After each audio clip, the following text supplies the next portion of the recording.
ያስላበቃ ተከስሼ ነበር። ለኔ ክብሬን በወንጌል ምክንያት መከሰስና ፍርድ ቤት መቆም ለኔ ክብሬን እግዚአብሔርን ስለዚህ ጉዳይ አመሰግናለሁ እንጂ አላፍርበትም። ከሳሽ ማናት? ኦርቶዶክስ። ተከሳሽ ትዝታው ኢትዮጵያ ሄጄ ነበር እንደምታውቁት እና ወንጌልን እንደ ወንጀል አድርገው ነው ያቀረቡት በክሱ ላይ እና አሁን አገልግዬ ወደ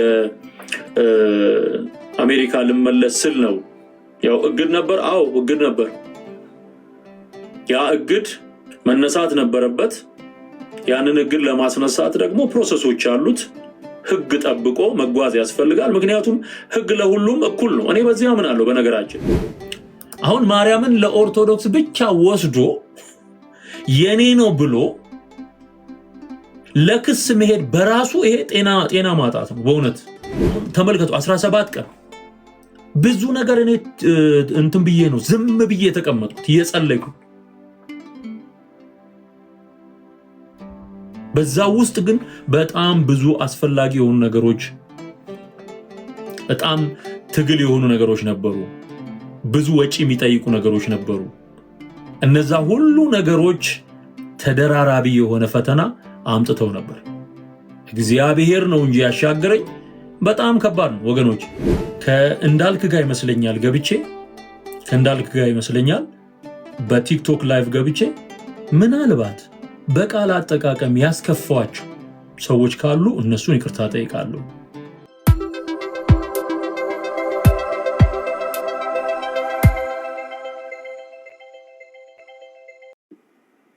ርዕሱም የገባውበት ርዕስ ያ ነው። ወንጌል እንደ ወንጀል የተቆጠረበት ዘመን ነው። አሁን ያለንበት ዘመን ከባድ ዘመን ነው። በነገራችን ላይ በጣም ከባድ ዘመን ነው እና ምን ማለት ነው ወንጌል እንደ ወንጀል ማለት ምን ማለት ነው? ወንጌል ማለት የምስራች ነው። የምስራቹ ቃል እንደ ወንጀል የሚሰማቸው ሰዎች በዚህ ዘመን መኖራቸው፣ የምስራች ሲነገር ደግሞ የምስራች ያልሆኑ ነገሮች ይመታሉ። እሱ ሳይታለም የተፈታ ነው ማለት ኢየሱስ ያድናል ስንል ሌሎቹ እንደማያድኑ፣ ሌሎቹ ነፃ ማውጣት እንደማይችሉ፣ ከዘላለም ፍርድ፣ ከዘላለም ሞት፣ ከዘላለም ጥፋት፣ ከኃጢአት ቁርኝት፣ ከዲያብሎስ ቁርኝት ነፃ ማውጣት የሚችለው ኢየሱስ መሆኑን ስንናገር አዘ ሴም ታይም በተመሳሳይ ሰዓት በተመሳሳይ ሁኔታ ሌሎቹ እንደማያድኑ እየተናገርን ነው። የምስራች ኢየሱስ ያድናል። የምስራቹ ከሌሎች አዳኞች ጋራ ሲቀላቀል ምን ይሆናል? ወንጀል ይሆናል። እኔ እየሰራ ያለሁት ወንጌልን እየመሰከርኩ ወንጀልን ደግሞ እያፈረስኩ ነው። ወንጀል ማርያም ታድናለች፣ አርሴማ ታድናለች፣ አቡዬ ያድናሉ፣ ፍጡራን ያድናሉ፣ የዘላለምን ህይወት ይሰጣሉ፣ በቃል ኪዳናቸው የተማመነ ይሄ ይደረግለታል፣ ይሄ ይሰራለታል የሚል ቃል ኪዳን ተሰጥቷቸዋል የሚል ወንጀል ይባላል። ይሄ ለምን አልተጻፈም? የእግዚአብሔር ቃል አያውቀው፣ መጽሐፍ ቅዱስ አያውቀው። መጽሐፍ ቅዱስ የማያውቀውን የዘላለም ህይወት ይሰጣሉ ተብሎ የተነገረላቸውን አማልክት ሰዎች ሲዘረዝሩ ያንን ወንጀል ነው፣ ይሄ ስህተት ነው ብሎ መናገር፣ ከዛ ደግሞ እውነትን ማጽናት፣ ይሄ የተባረከ አገልግሎት። ወንጌል የምስራች። አሁን የምስራች የሚለው ቃል እኮ ደስታን ነው የሚያመለክተው፣ ረፍትን ነው የሚያመለክተው፣ ፍስሐን ነው የሚያመለክተው፣ ሐሴትን ነው የሚያመለክተው። ኦኬ። ወንጀል ደግሞ ሞትን ነው የሚያመለክተው። ሰዎችን ወደ ሲኦል የሚነዱ ትምህርቶች በዚህ ዘመን በተለያየ አግባብ እየተሰጡ ያሉ ትምህርቶችን እናፈርሳለን ማለት። ይሄ ቋሚ የሆነ የዘላለም ሕይወት ሚኒስትሪ አሰራር ቋሚ የሆነ ማንም ሊቀይረው ማይችለው ማለት ማንም ሊቀይረው ማይችለው። ስለዚህ በፍቅር ሰዎችን ወንጌል ሰብኮ ወደ እግዚአብሔር መንግስት የማምጣቱ ስራ የሚሰራበት ሁኔታ ነው ያለው ማለት ነው። ይሄን ተከትሎ ነው እንግዲህ ክስ የተመሰረተው ማለት ነው። አሁን ወደ ዋናው ጉዳይ ስመጣላችሁ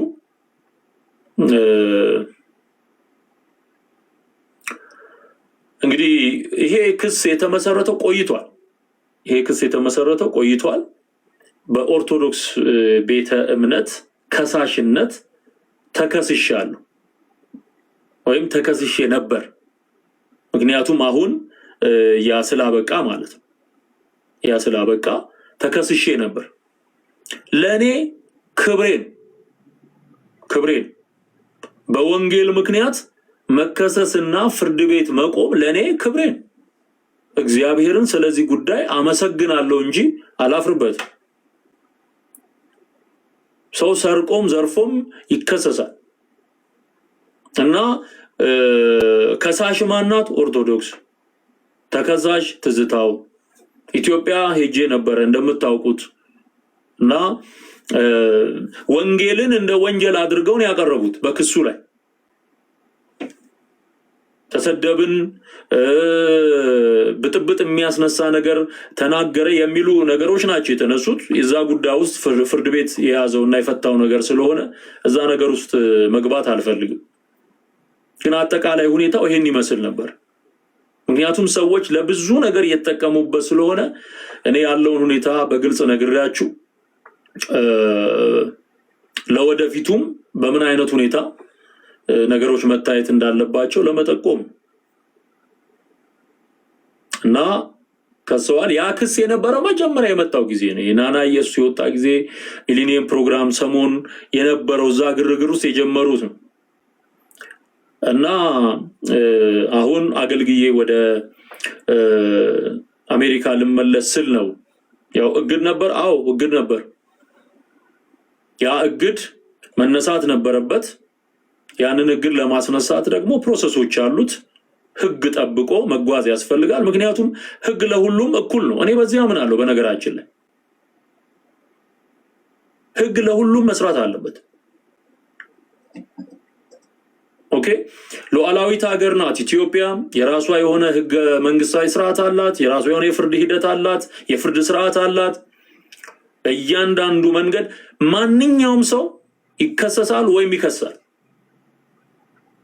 በወንጌል መከሰስ ግን ክብር ነው። ሃሌሉያ!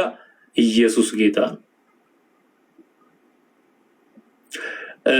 ስለዚህ ያንን መብታቸውን ተጠቅመው ከሰዋል። ምንም የሚያስኬድ አይደለም። እዚህ ግባም የሚባል አይደለም። አገር ሙልጭ አርገው እየተሳደቡ፣ መሪ ሙልጭ አርገው እየተሳደቡ፣ ዘር እየተሳደቡ እኔ አሁን ሰሞኑን የደረሰኝ አንድ ቪዲዮ ነበርና ያንን ቪዲዮ ስመለከት እንደዚህ ተሳድበው እነሱ ዛው እየፈነጩ የሚኖሩ ከሆነ ወንጌል ነው። እኛ አሁን በቃ የሚያድነው ኢየሱስ ነው፣ እነከሌ ደግሞ አያድኑም ነው። ተስካር አያድንም ነው። እጸድቅ ብዬ ብሎ ድንጋይ መሸከምና በቋጥኝ ውስጥ ማለፍ አያድንም ነው። ይሄንን ነው እኛ አፍረጥርጠን እየተናገርን ያለነው። ምኑ ነው ታዲያ ጥፋቱ? የትኛው ነው የሚያስከስሰው? የትኛው ነው የሚያስከስሰው? ከላይ እስከ ታች አይቀራቸውም። ሙልጭ አድርገው ጳጳስ የተባለው መነኩሴ የተባለው ቄስ የተባለው በሙሉ ሲሳደብ ነው። ፖለቲካ ሲጠመዝዝ ነው የሚኖር። እኛ ደግሞ ወንጌል ነው። እኔ ወንጌል ነው የምናገረው። በቃ ወንጌል። ስለዚህ ወንጌልን መሰረትና ሚዛን አድርጌ ያስተማርኳቸው ትምህርቶች ብዙ ለውጥ እንዳመጡ፣ ብዙዎች እየዳኑ እንዳሉ እያየን ነው። ይሄ የአደባባይ እውነት ስለሆነ ሊካድ አይችልም እና ስንት አይነት ስድብ ሰዎች ተሸክመው አሁን አንዳንዱን አጋራቸዋለሁ። ሙልጭ አርገው ነው የሚሳደቡት። ሙልጭ አርገው ማለት ፐርሰናል የሆነ ስድብ ነው የሚሳደቡት እነሱ። እንደው አሁን ማርያምን ለኦርቶዶክስ ቆጥሮ ያስረከበ ማን አለ? መጽሐፍ ቅዱስ ሰጥቷቸዋል። ማርያም እኮ በመጽሐፍ ቅዱስ ውስጥ የተጻፈች እግዚአብሔርን አገልግላ ያለፈች ሴት ናት። ሙስሊሙም መሬማ ብሎ ይናገራል።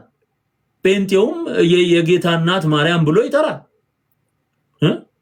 እነሱም ደግሞ ድንግል ማርያም እያሉ ይጠራል። ለምን? አንድ መጽሐፍ ቅዱስ ላይ ነው የተጻፈ። ኦኬ፣ አንድ መጽሐፍ ቅዱስ ላይ ነው የተጻፈው። አሁን ማርያምን ለኦርቶዶክስ ብቻ ወስዶ የኔ ነው ብሎ ለክስ መሄድ በራሱ ይሄ ጤና ማጣት ነው በእውነት። ምክንያቱም ባይብልም ላይ ቁርአንም ላይ ያለን ካራክተር ባይብሊካል ካራክተር ለክርክር ተይዞ ፍርድ ቤት አይካሄድም፣ እንደው ለማዘግየት ካልሆነ በስተቀር። ኦኬ፣ ኢየሱስን በሚመለከት ሙስሊሙ ፍጡር ነው ብሎ ሊያምን ይችላል።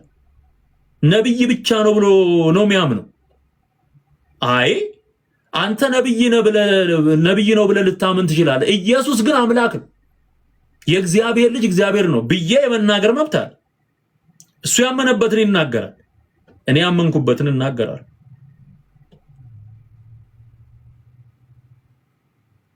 ኢየሱስ አማላጅ አይደለም ብሎ ኦርቶዶክስ ያስተምራል። ኢየሱስ አማላጅ እንደሆነ በመጽሐፍ ቅዱስ መሰረት ሞግቼ እሱን ትምህርት አፈርሳለሁ። ይሄ የእምነት ነፃነት የመናገር ነፃነት ባለበት ምድር ሁሉም ሰው ፕራክቲስ ሊያደርገው የሚችለው ነገር ነው ማለት ነው። ኢዝሊ አንደርስታንድ ሊደረግ የሚችል ጉዳይ። ስለዚህ በመጽሐፍ ቅዱስ ላይ ያለን ካራክተር፣ ያለን እውነት፣ ያለን ትሩዝ በምንም ተአምር የኔ ብቻ ነው ብሎ ወስዶ ለክስ መነሳት ይሄ በጣም አለማስተዋል፣ ጨለማ።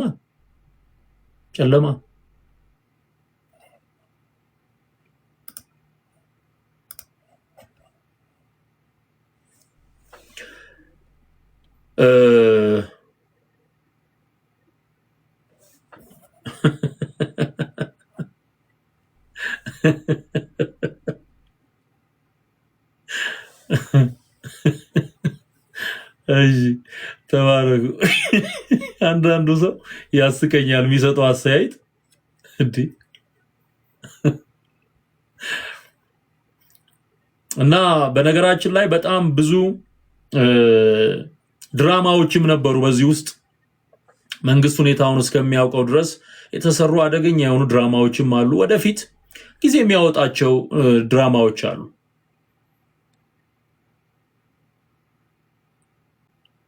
ከጉዞ ሰዎችን ማዘግየት ግን ምንም እንኳን ባይሳካላቸው በጣም ብዙ ጥረት አድርገዋል። እነዚህ ሰዎች የሆነ እንትን ቢኖራቸውማ ማንንም አኖሩም ብዬ ነው ያየሁት። በቃ ማንንም አኖሩ። በጣም ወደፊት ብዙ ነገሮችን አርቄ እንዳስብ ነው ያደረገኝ። እውነቴን ነው የምነግራችሁ። እና እኔ ሁሉ ጊዜ እንደምናገረው የኢትዮጵያ ኦርቶዶክስን ምእመን አባቶችን፣ እናቶችን፣ ወንድሞችን፣ እህቶችን በማክበር በመውደድ እንዲድኑ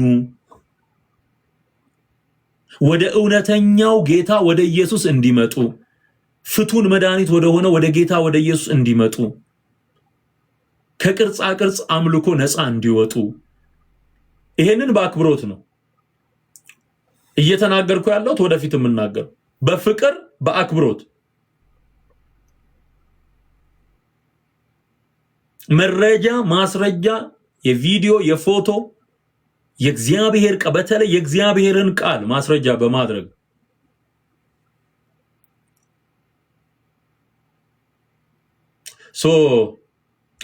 ይሄ ሰዎችን ለመጥቀም የሚሰራ ስራ እንጂ ሰዎችን ለማጥፋት የሚሰራ ስራ አይደለም። ሰዎች የሚጎዳ አይደለም። ሰዎች እንዲድኑ መንፈሳዊ ነገራቸው እንዲስተካከል እና አሁንም ያለኝን ለህዝቡ ያለኝን አክብሮትና ፍቅር ልገልጽ ወዳለሁ። ይሄ ነጋዴው ግን በጣም ብዙ አይነት ሸቀጥ ይዞ የሚኖረው ውሸታሙ፣ ይሄ ጠንቋይ፣ ሟርተኛ፣ ደጋሚ፣ አስማተኛ አዮ አስማተኛው ይሄ በሙሉ ሲንጫጫ ነው የሚኖር። 2 ወይ 3 ሰዎች ናቸው ይሄንን ነገር ጠምጥመው እንትን የሚሉት ሰው ለማዘግየት ማለት ነው። ምን ይላል መጽሐፍ ቅዱስ? ሐዋርያው ጳውሎስ ሲናገር ወደ እናንተ ልንመጣ ወደን ነበርና እኔ ጳውሎስም 1 እና 2 ጊዜ ሰይጣን ግን አዘገየን ይላል። 1 እና 2 ጊዜ ሞክረን ነበር ልንመጣ ግን ሰይጣን አዘገየን። ይሄ ምን ያሳያል? ሰይጣን ከተሳካለት ማስቀረት፣ ካልተሳካለት ማዘግየት። ይሄ የአጋንንት ስራ፣ አጋንንት ስራ፣ የሰይጣን ስራ ነው። ምንድነው የሚለው? ወደ እናንተ ልንመጣ ወደን ነበርን፣ ሰይጣን ግን አዘገየን። ከአንዴም 2 ጊዜ የማዘግየት ማደናቀፍ፣ እንደዚህ አይነት ስራዎች የማስራ ነው? የሰይጣን ስራ፣ የሰይጣን ስራ፣ የአጋንንት ስራ። ነገሮች ፈጥነው እንዳይሰሩ፣ የእግዚአብሔርን እውነት ለትውልዱ በተሳለጠ መንገድ እንዳይሰራ፣ የእግዚአብሔር ቃል እንዳይሮጥ፣ ይኸውልህ እንዳይሮጥ ነው የሚሰራ። መጽሐፍ ቅዱስ ግን ምንድነው የሚለው? እንዲሮጥ ነው የሚለው። እንዲሮጥ ጸልዩ ነው የሚለው። እቺን ጥቅስ ላውጣላችሁ። እንዲሮጥ መፍጠን አለበት የእግዚአብሔር ቃል እንዲሮጥ።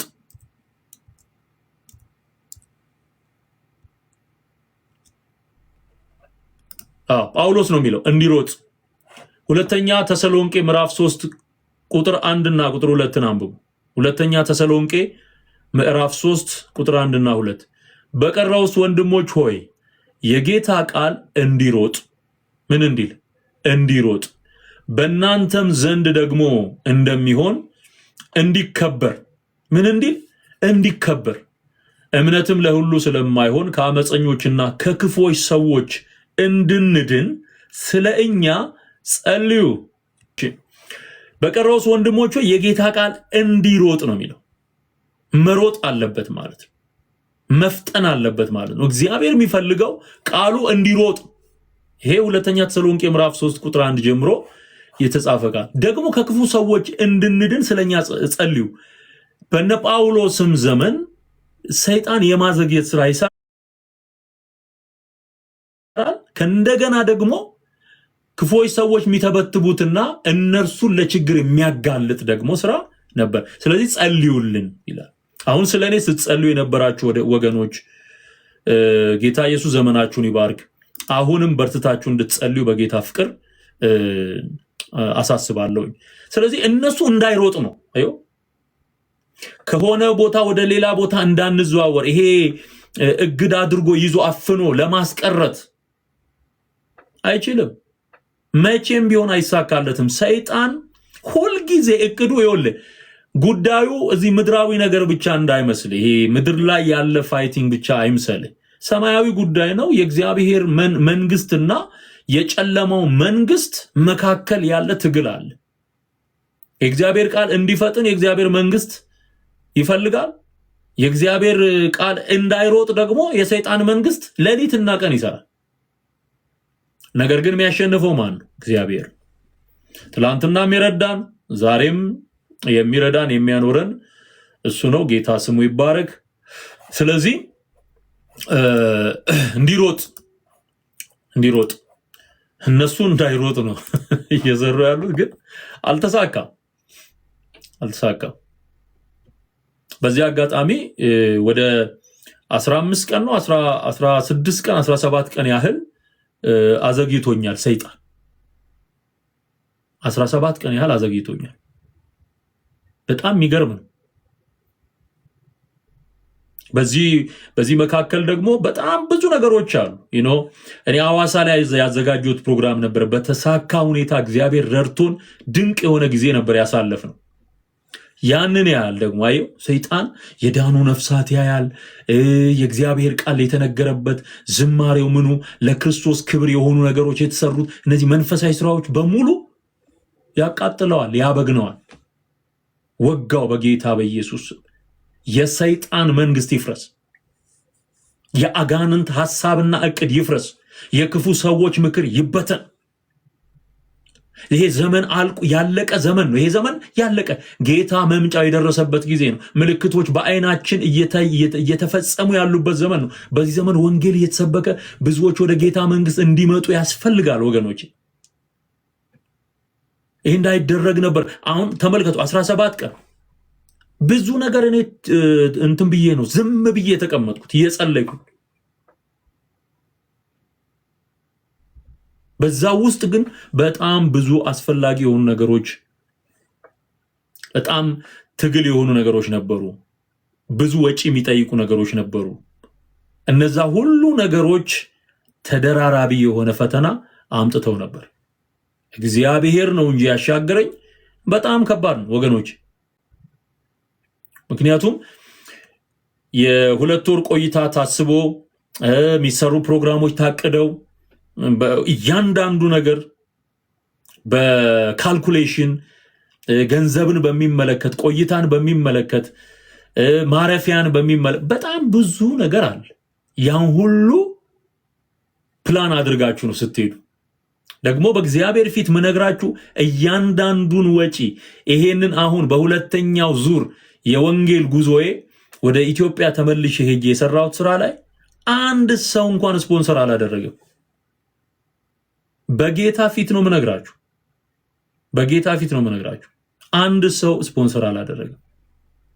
እያንዳንዱን ወጪ ራሴ ነው የሸፈንኩት። በዚህ አጋጣሚ ይሄንን መልእክት የምትሰሙ ወገኖቼ የዘላለም ሕይወት ሚኒስትሪ በኢትዮጵያ ምድር እየሰራ ያለውን ስራ፣ የዘላለም ሕይወት ቤተክርስቲያን እየሰራች ያለችውን ስራ፣ በእኔ በባሪያው በኩል እግዚአብሔር እየሰራ ያለውን ስራ የተቀበላችሁ ያመናችሁ፣ ከዚህ እውነት ጋር የተሰለፋችሁ ሁሉ ሚኒስትሪውን በገንዘብ ከዛሬ ጀምሮ እንድትደግፉ በጌታ ፍቅር ጥሪ ያቀርባሉ። በጣም ብዙ ወጪ ነው ያወጣሁት። ለእግዚአብሔር ክብር ይሁን። ሃሌሉያ። ይሄ ደግሞ ታስቦበት። ግን አያችሁ ጠላት ምንድነው የሚያደርገው? የተሰራውን ስራ ኢንጆይ በምናደርግበት ሰዓት የእግዚአብሔርን ይሄ የሰዎችን መዳንና የእግዚአብሔርን መንግስት ደስታ በምናጣጥምበት ሰዓት የሆነ ቻሌንጅ አምጥቶ አትሞስፌሩን ለመቀየር ነው። ወጋው በኢየሱስ። እግዚአብሔር ረድቶኝ ጨርሼ ነው የመጣሁት። ግን ገንዘብ ያስፈልጋል። ገንዘብ ያስፈልጋል። እኔ አሁን ሲሄድ ጠይቄያችኋለሁ? ማንንም አልጠየቁ። በሕያው እግዚአብሔር ፊት ነው የምነግራችሁ። ማንንም አልጠየቁ። በራሳቸው ቃል የገቡ ሰዎች እንኳን አልመጡም። የሚገርማችሁ አንዳንዴ እንደዚህ ሆነ። ምክንያቱም ሁል ጊዜ ሰዎች አይችሉም። አንዳንዴ የማይችሉበት ሁኔታ ሊፈጠር ይችላል። አልፈርድም በማንም ሊፈጠር ይችላል። ነገር ግን ቃል የተገባ ነበረ፣ እሱም አልመጣም። በብዙ ትግል እግዚአብሔር ጸጋውን አብዝቶልኝ ያንን ፕሮግራም አከናውኜ ተመልሻለሁ። ክብር ለእግዚአብሔር ይሁን። በተለይ ሰሜን አሜሪካ የምትኖሩ፣ አውሮፓ የምትኖሩ የወንጌል ልብ ያላችሁ ወገኖች፣ ወንድሞች፣ እህቶች ከዚህም በፊት ስታደርጉ ነበረ። አሁንም ከስር በምትመለከቷቸው የባንክ አካውንቶች ሚኒስትሪውን እንድትደግፉ በጌታ ፍቅር ጥሬን አቀርባለሁ። መደገፍ አለባችሁ። መደገፍ አለባችሁ። የእግዚአብሔር ቃል ለብቻ አይሰራም። የእግዚአብሔር መንግስት ስራ በህብረት ነው የሚሰራው። ሌላ ደግሞ ወደፊት ምነግራችሁ የገጠሙኝ ቻሌንጆች አሉ። በጣም በጣም አስደናቂ የሆነ እንዴ እኔ I didn't expect በቃ እንዲህ አይነት ቻሌንጅ በተለይ ከጴንጤው እንዲህ አይነት ቻሌንጅ ይመጣል ብዬ አስቤ አላቅም። አንተ እንኳን ኢየሱስ ገባን ወገኔ፣ እንኳን ጌታ ረዳን፣ እንኳን እሱን ተረዳን። የኢየሱስን ልብ ማወቃችን፣ የኢየሱስን ማዳንና የኢየሱስን ፍቅር መረዳታችን በጣም ከብዙ ነገር ነው የሚጠብቀን። ስንት ጠማማ አለ ወገኖቼ፣ ስንት አይነት ጠማማ አለ፣ ስንት አይነት ክፉ አለ።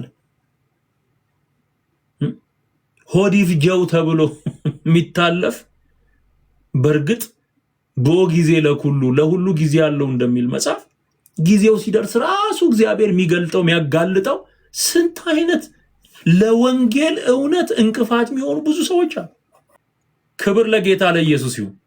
ካልሆነ እዚህ በደንብ አድርጌ እየሰራው አሜሪካ እንድቻርጌ ሄጄ ደግሞ እዛው አንጠፍጥፌ እመጣለሁ። በቃ የምችለውን አደርጋለሁ። ምክንያቱም እኔ የገባኝ እውነት አለ። መፍጠን እንዳለብን ይሰማኛል። ብዙ ስራ መሰራት አለበት። ብዙ ሰዎች መዳን አለባቸው። አብራችሁ ብትቆሙ ግን ትባረካላችሁ። አሁን እኛን ስማችንን የሚያጠፉት ገንዘብ ተቀብለው እያሉ ነው። ገንዘብ ተቀብለው ሃይማኖት ቀየሩ ይላል። ኢየሱስ በገንዘብ አይገዛም። በገንዘብ አንዴ የሸጠው ይሁዳ ነው። እሱም ታንቆ ነው የሞተው። ሲሞን የሚባለውም የእግዚአብሔርን መንፈስ በገንዘብ ሊገዛ ሲያስብ ገንዘብ ካንተ ጋር አይጥፋ ነው የተባለው። እውነት በገንዘብ አይገዛም። ህይወት ተከፍሎ ነው። በምን አይነት ሰልፍ ውስጥ እንዳለፍኩኝ መናገር አልፈልግም፣ ማብራራት አልፈልግም። በጣም ብዙ ቻሌንጆች አልፈዋል። በመጀመሪያውም ስንሄድ የነበረው ትግል እንዴት ነፍስ ለማጥፋት እንኳን የሚዝቱ ሰዎች ነበሩ። እነሱ ተይዘው አልታሰሩም።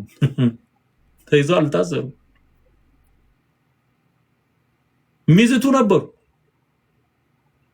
በነገራችን ላይ ወንጀል እንደዚህ አይነት ነገር ቀጥታ ሰው ለማጥቃት፣ ለመግደል፣ ለማረድ እንደዚህ የሚፎክር ሰው የተመታ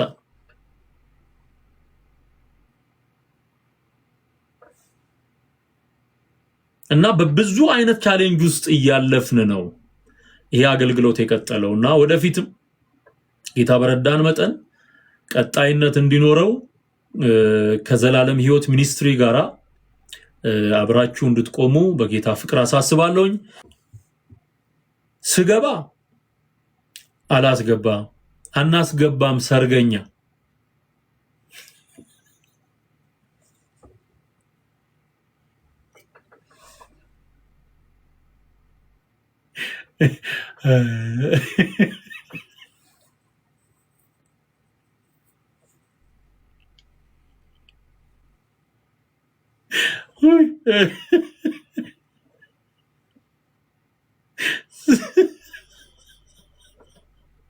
እቺ በጣም ነው የምታስቀው።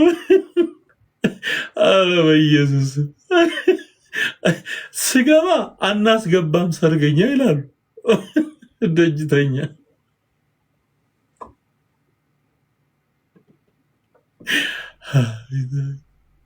ከዛ ደግሞ ልወጣ ስል አገልግሎት ጨርሼ ልወጣ ስል ደግሞ አናስወጣም ሰርገኛ። በጌታ በኢየሱስ እንዲህ የነሱ ደግሞ ይባስ በቃ ሲወጣም ሲገባም ነው ችግሩ።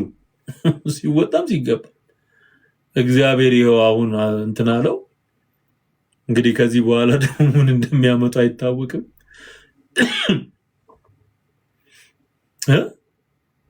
አናስገባም አናስወጣም። በቃ እኔ እዛ እኖራለሁኛ። እንግዲህ ምን አደርጋለሁ? መጣና አንደኛዬ እዛ እኖራለሁ። ኢየሱስ እና ዋናው ነገር ህግ የበላይ ነው። ሀገር የምትመራበት ህግ አለ። በዚህ ላይ ደግሞ በፍትህ በእውነተኛ ፍርድ ነገሮች ይታያሉ። ባላንስ አድርጎ መንግስትም ነገሮችን እንደሚያይ አምናለሁ። በዛ መሰረት ነው ነገሮች እየሄዱ ያሉት። እግዚአብሔርን አመሰግናለሁ። ምክንያቱም የሱም በረከት፣ የሱም ጸጋ፣ የሱም ጥበቃ በስቶ ነው ሁላችንን አውሎ የሚያገባን እሱ ስለሆነ ማለት ነው። እና ጌታ ይባረክ። የነበረው ነገር ይሄ ነው። ሌላው አንዳንድ እንትኖች የተነሱ ሌሎች ነገሮች ነበሩ፣ ጥያቄ ያስነሱ ነገሮች ነበሩ እና የትዜ ወንድም የተባለ አንድ ልጅ መጥቷል ብለው እንዲህ ሲያስቁኝ ነበር። ወስዳችሁ ለማዘር አሳዩልኝ። ምን ነው ወንድም በሆነ አለች። እሷማ ሲነግሯት አሉ ምን ነው ወንድም በሆነ ወንድም የለህም ነበር፣ ይሄው እሱ ነበር የሚሆን። በቃ ምን ነው እውነት በሆነ እንዴ! በጣም እኮ ነው የሚገርመው። እንደው ለእያንዳንዱ ነገር መልስ ተሰጥቶ አይቻልም። ያው ሰይጣን አይምሯችሁን ቢዚ ለማድረግ ነው። ጥቅስ የምታነቡበትን ጊዜ የነሱን ፈጠራ ስታወር የሱ መዝሙር እንዲሰማ እኔ ወንድም ሊኖረኝ ይገባል።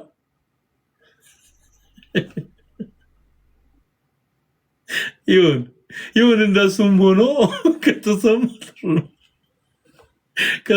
ጥሩ ነው። ችግር የለም።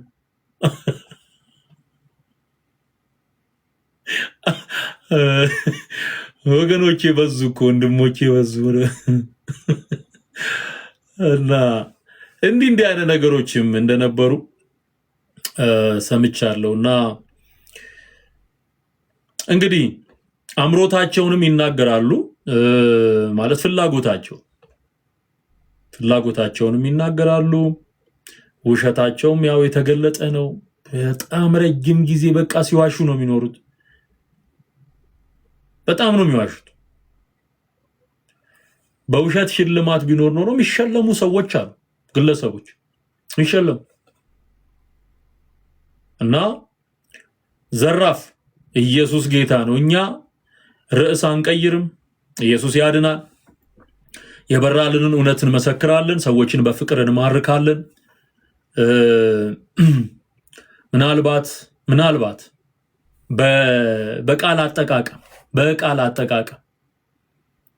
በቃል አጠቃቀም አንዳንድ ጊዜ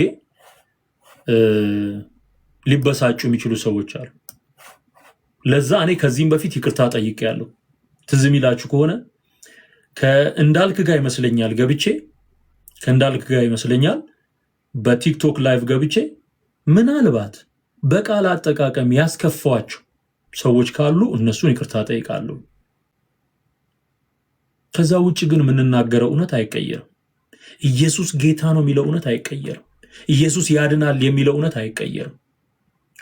ከኢየሱስ ውጪ ማንም ሊያድንህ እንደማይችል እሱ በቃ ይነገራል ማለት ነው። ሁሉ ጊዜ ነው የሚነገረው። በቃ ሁሉ ጊዜ ነው የሚነገረው። እንደዛ ነው። እውነት አይቀየር። እውነትን ግዛት እንጂ አትሽጣት ነው የሚለው። ማለት ለእውነት ዋጋ ይከፈላል እንጂ እውነት አይሸቀጥም። ስለዚህ ከዘላለም ሕይወት ሚኒስትሪ ጋር አብራችሁ እንድትቆሙ አሁንም ጥሬን አቀርባለሁ። በጣም ያስፈልጋል የእናንተ አብሮ መቆም።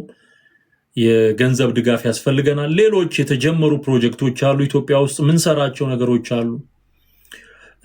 ይሄ አገልግሎት እንደዚሁ በሚዲያ ብቻ አይደለም የሚቀጥለው፣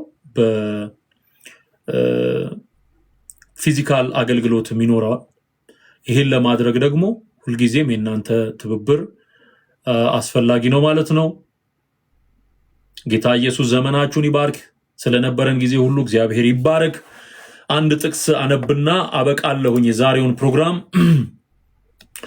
ሮሜ ምዕራፍ 1 ቁጥር 16 በወንጌል አላፍርምና አስቀድሞ ለአይሁዳዊ ደግሞም ለግሪክ ሰው ለሚያምኑ ሁሉ የእግዚአብሔር ኃይል ለማዳን ነው። በወንጌል አይታፈርም።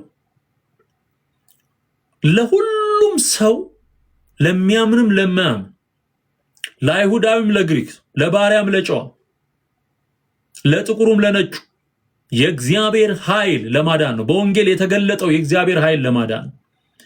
ስለዚህ በወንጌል አይታፈርም። አገልግሎት ይቀጥላል። ብዙ ያልነገርኳችሁ ጉዳዮች አሉ እዚህ ውስጥ የተከናወኑ በናገራቸውም ብዙ ጠቀሜታ የሌላቸው ጉዳዮች አሉ። ነገር ግን እግዚአብሔር መልካም ነው። እግዚአብሔር ይታደጋል፣ እግዚአብሔር ያድናል፣ እግዚአብሔር ታማኝ አምላክ ነው። ሃሌሉያ! የማይታፈርበትን ወንጌል ነው ይዘን የወጣ ነው። እሱ ደግሞ የማያሳፍር አምላክ ነው። ከሱ ጋር ሆነን ወደፊት እንቀጥላለን። ክብር ምስጋና ለስሙ ይሁን። አሜን። እውነት ነው። በሰይጣን እንዳንታለል የሱን ሐሳብ አንስተውምና እውነት ነው። ክብር ለእግዚአብሔር ይሁን። ሁለተኛ ቆሮንቶስ ምዕራፍ 2 ቁጥር 11 ላይ በሰይጣን እንዳንታለል የእርሱን ሐሳብ አንስተው በምንም አይነት መንገድ ቢመጣ የሰይጣን ሐሳብ አይሳት ማለት ይታወቃል፣ ያስታውቃል። ማን ነው ምን እየሰራ ያለው የሚለው የታወቀ ነው ማለት ነውና ወንጌል ይሰበካል፣ ነፍሳት ይድናሉ፣ እውነት ያሸንፋል፣ ኢየሱስ ክርስቶስ በምድሪቱ ላይ ይከብራል፣ ጠንቋይና ጥንቆላ ይነቀላል፣ ሟርትና ሟርተኛ ይነቀላል፣ ደጋሚና ድግምተኛ ይነቀላል፣ አስማተኛ እና አስማት ይነቀላል። በጥንቆላ የተሞሉ መጻሕፍቶች ይጠረጋሉ። የእግዚአብሔር እውነት ምድራችንን ይገዛል። በተለይ ሰይጣናዊ የሆነ የጥንቆላን የመተትን አሰራር ሁሉም ሰው ሊቃወም ይገባል። እግዚአብሔር ለምድራችን ረፍትን፣ ሰላምን፣ ምህረትን፣ አንድነትን ይስጥ። ወዳችኋለሁ። ዘመናችሁ ይባረክ። የዛሬውን ፕሮግራም እዚህ ጋር አበቃለሁኝ። ሰሞኑን እንደዚህ ባለ በቀጥታ የተገናኘን እግዚአብሔርን ቃል እንማራለን። ብዙ የሚነሱ ጉዳዮች አሉ። ሰሞኑን እዛም ሆኜ ቢዚ ሆኜ ያላነሳዋቸው አንዳንድ ጉዳዮች አሉ። ከወንጌል አንጻር መዝነን ምላሽ የምንሰጥበት ለአንዳንዶች አማኞች ናቸው። አማኞች ሆነው ግን የተሳሳተ መልእክት ያስተላለፉ ወንድሞች ተብለው የሚጠሩ አሉ። ወንድሞች ናቸው ግን በፍቅር ተግሳጽ እንደዚሁም ደግሞ እርማት ይሰጣል። ተግሳጽና እርማት ይሰጣል። እነዚህ በሚዲያ የቀረቡ ኦፊሻል የቀረቡ ስለሆኑ እነዛን ይዤ ሰሞኑን እቀርባለሁኝ። ወንጌል እንሰራለን። ወዳችኋለሁ። ሌላው የአንድ መጽሐፍ ቅዱስ ለአንድ ሰው በሚል መሪ ቃል የጀመርነው መጽሐፍ ቅዱስን በነፃ በተለያዩ ቋንቋዎች ወንጌል እየሰበክን መስጠት ይሄ ኦልሞስት ከዓመት በላይ የሰራነው ነው። በዚሁ በዘላለም ሕይወት ሚኒስትሪ እየተሰራ ያለ ስራ ነው። ይህንንም በአይምሮአችሁ እንድትጸልዩም ደግሞ ጸልዩበት። ከእንደገና ደግሞ አገልግሎቶቹ የታወቁ ስለሆነ እርዳታ እንድታደርጉ ገንዘብ ፈንድ እንድታደርጉ በጌታ ፍቅር ጥሬን አቀርባለሁኝ። የረዳን አምላክ ስሙ ይባረክ። አባት ሆይ እናመሰግንሃለን። ምስጋና በሰማይ በምድር ላንተ ይሁን። አንተ መልካም ነህ። በምን ጊዜ ምን መስራት እንዳለብህ የምታውቅ አምላክ ነህ። ስለዚህ እኔ ባሪያህ አመሰግንሃለሁ። ስለበዛልን ምህረትና ጸጋ ተመስገን። የቱንም ያህል የጠላት ዲያብሎስ ሴራ በዙሪያችን ቢያንዣብብም ወጥመድ የሚሰብረው ክንድህ ቀድሞልን ወጥመድ ተሰበረ እኛም አመለጥን እያልን እንድንዘምር ኑሯችንን የተአምራት ስላደረከው እናመሰግንሃለን። በዚህ ስላሉ ወገኖቼ ሁሉ ቃልህን ቀጥታ ስለሚከታተሉት ሁሉ አመሰግንሃለሁ። ጸጋን አብዛላችሁ። በጎደለው ማንነታቸው ላይ ያንተ ሙላት እንዲገባ በሚጸልዩበት ጉዳይ ላይ ሁሉ ፈጣን የሆነው ያንተ ክንድ እንዲገለጥ ጸልያለሁ። ለቤተ ክርስቲያን መንቃትን እንድትሰጥ በዚህ ባለቀ ዘመን ለወንጌል ብዙዎች እንዲፈጥኑ ወንጌል የተሸከሙ እንደ ሶምሶም ቀበሮች በጅራታቸው ላይ እሳት ታስሮ ያንን የጠላት አውድማ እንደበሉት በእሳት እንዳጋዩት የጠላት ዲያብሎስን አሰራር በወንጌል እሳት የሚያጋዩ በጣም ብዙ አገልጋዮችን ለምድሪቱ እንድታስነሳ እጸልያለሁ። ክብር ሁሉ ለአንተ ይሁን። ለኔም ለባሪያ ማስተዋልንና ጥበብን ጸጋንና በረከትን ስለሰጠኸኝ ስላበዛህልኝ አመሰግናለሁ። ክብር በሰማይ ክብር በምድር ክብር በአርያም ላንተ ይሁን በጌታ በኢየሱስ ክርስቶስ ስም አሜን። ወዳችኋለሁ። ዘመናችሁ ይባረክ። ነገ በተመሳሳይ ሰዓት እንገናኛለን። የዛሬውን በዚህ ፈጸምኩ። ሻሎም ብያለሁ። ተባረኩ።